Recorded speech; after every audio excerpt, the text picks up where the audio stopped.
ಎಲ್ಲ ಸಾರ್ವಜನಿಕರ ಗಮನಕ್ಕೆ ಇದೇ ಜೂನ್ 1ರಿಂದ 5 ಹೊಸ ರೂಲ್ಸ್ ಜಾರಿಗೆ ಬರುತ್ತಿವೆ. ಎಲ್ಲ ಸಾರ್ವಜನಿಕರಿಗೂ ಈ 5 ಹೊಸ ನಿಯಮಗಳು ಅನ್ವಯವಾಗಲಿದ್ದು ದೊಡ್ಡ ಬದಲಾವಣೆಗಳಾಗಲಿವೆ. ಜನಸಾಮಾನ್ಯರ ಜೀವನ ಮಟ್ಟದಲ್ಲಿ ಅಗತ್ಯವಾಗಿರುವ ಎಲ್ಲ ವಸ್ತುಗಳು ಸೇರಿದಂತೆ ವಿವಿಧ ಇಲಾಖೆಗಳು ಮತ್ತು ಜನಸಾಮಾನ್ಯರ ಜೀವನದ ಮೇಲೆ ಪರಿಣಾಮ ಬೀರುವಂತೆ 5 ರೀತಿಯ ದೊಡ್ಡ ಬದಲಾವಣೆಯನ್ನ ಜೂನ್ 1ರಿಂದ ಅನ್ವಯವಾಗಲಿದೆ. ಇದೇ ಜೂನ್ 1ರಿಂದ ಬದಲಾಗುತ್ತಿರುವ 5 ದೊಡ್ಡ ಹೊಸ ನಿಯಮಗಳು ಯಾವ್ಯಾವು, ನಮ್ಮ ಜೀವನದ ಮೇಲೆ ಹೇಗೆ ಪರಿಣಾಮ ಬೀರುತ್ತವೆ, ಯಾವುದರ ಬೆಲೆ ಏನಾಗುತ್ತದೆ, ಎಲ್ಲ ಸಂಪೂರ್ಣ ಮಾಹಿತಿ ತಿಳಿದುಕೊಳ್ಳಲು ವಿಡಿಯೋವನ್ನ ತಪ್ಪದೇ ಕೊನೆವರೆಗೂ ನೋಡಿ ಹಾಗೂ ವಿಡಿಯೋವನ್ನ ಈಗಲೇ ಲೈಕ್ ಮಾಡಿ. ತೈಲ ಮಾರುಕಟ್ಟೆ ಕಂಪನಿಗಳು ಪ್ರತಿ ತಿಂಗಳ ಮೊದಲನೇ ದಿನ LPG ಸಿಲಿಂಡರ್ ಬೆಲೆಯನ್ನ ನಿಗದಿಪಡಿಸುತ್ತದೆ ಎಂಬುದನ್ನ ಗಮನಿಸುವುದು ಅತ್ಯಗತ್ಯ. ಮೇ ತಿಂಗಳಲ್ಲಿ ಸಂಸ್ಥೆಗಳು ವಾಣಿಜ್ಯ ಸಿಲಿಂಡರ್ಗಳ ಬೆಲೆಯನ್ನ ಕಡಿಮೆ ಮಾಡಿದವು. ಆದರೂ ತೈಲ ಸಂಸ್ಥೆಗಳು ಜೂನ್ 1ರಂದು ಮತ್ತೆ ಸಿಲಿಂಡರ್ ಬೆಲೆಯನ್ನ ಪರಿಷ್ಕರಿಸಲಿವೆ. ತೈಲ ಮಾರುಕಟ್ಟೆ ಕಂಪನಿಗಳು LPG ಸಿಲಿಂಡರ್ ಬೆಲೆಯನ್ನ ನಿರ್ಧರಿಸುತ್ತವೆ. 14 ಕೆಜಿ ದೇಶೀಯ ಮತ್ತು 19 ಕೆಜಿ ವಾಣಿಜ್ಯ ಸಿಲಿಂಡರ್ಗಳ ಬೆಲೆ CNG ಮತ್ತು PNG ಬೆಲೆಗಳಲ್ಲಿ ಜೂನ್ 1ನೇ ತಾರೀಕಿನಂದು ಬದಲಾವಣೆಯಾಗುತ್ತವೆ.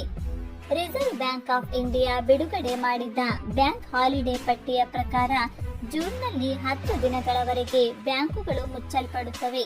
ಇದು ಭಾನುವಾರ, 2ನೇ ಮತ್ತು 4ನೇ ಶನಿವಾರದ ರಜಾ ದಿನಗಳನ್ನು ಒಳಗೊಂಡಿದೆ.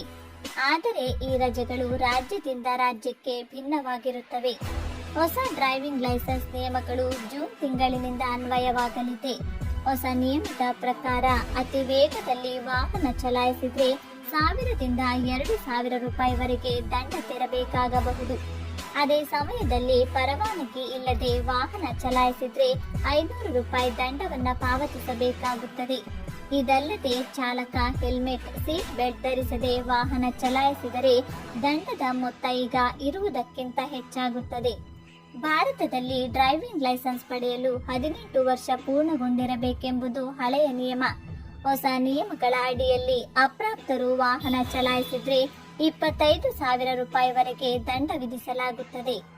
ಜೂನ್ 1ರಿಂದ RTOಗಳಿಗಿಂತ ಖಾಸಗಿ ಡ್ರೈವಿಂಗ್ ತರಬೇತಿ ಕೇಂದ್ರಗಳಲ್ಲಿ ಡ್ರೈವಿಂಗ್ ಪರೀಕ್ಷೆಯನ್ನ ನಡೆಸಬಹುದು.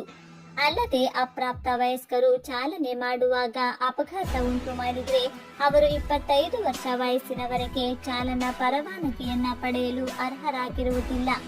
ಹೆಚ್ಚುವರಿಯಾಗಿ ಅವರ ವಿರುದ್ಧ ಕಾನೂನು ಕ್ರಮವನ್ನ ತೆಗೆದುಕೊಳ್ಳಬಹುದು.